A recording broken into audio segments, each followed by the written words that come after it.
Welcome to What's the Buzz? I'm David Blaustein in New York.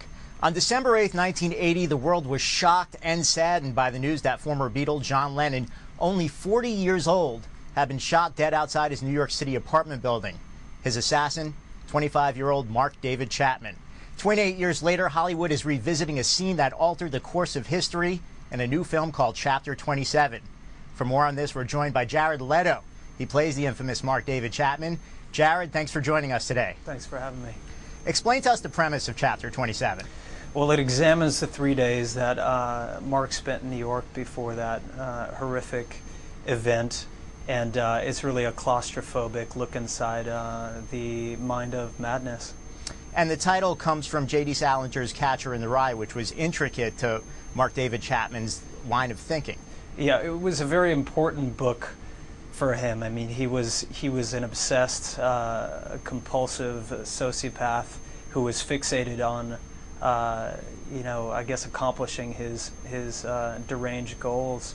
And this book, The Catcher in the Rye, was pretty much his Bible. Now, Jared, dude, you got really fat for this movie. Yes, I did, dude.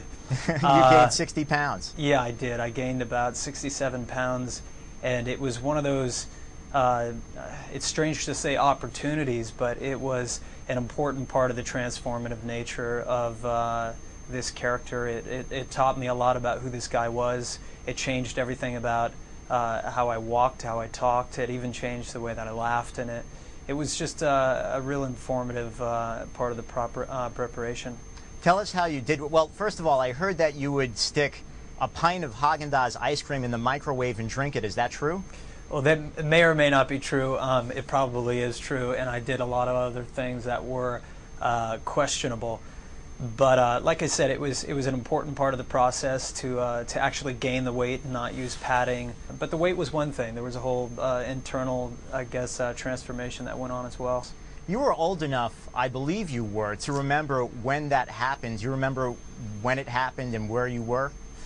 Yeah, I remember seeing it on the paper and my mother being very, very upset. And it's a horrifying event. I mean, it's the worst possible scenario, when someone can take another life, especially a life that shines so bright as John Lennon. But I really felt it was important to explore and examine that in the hopes that maybe you can learn something about compulsion and obsession and what makes people behave in such a horrifying way. It looks like you did film it at the Dakota, the building where John Lennon lived. Did you? Yeah, we did.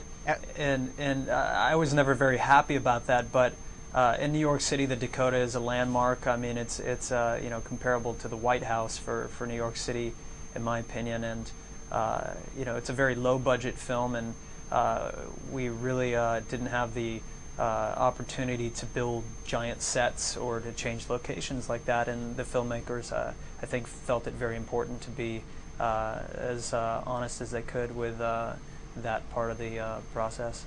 Jared, Mark David Chapman is a reviled figure, and the nature of this movie is controversial, and there are people who prefer not to see it come out. I know there's a website devoted to this movie not coming out. How do you feel about that? I think that, it's understandable how people may be upset that a film like this would be made, and I can certainly empathize with that. I think Mark is where he should be, and that's in prison for life. He committed a horrendous act. We certainly don't sympathize with Mark in this film. We certainly don't. We tried to be as respectful as possible throughout the shooting and to handle this with as much dignity as we could.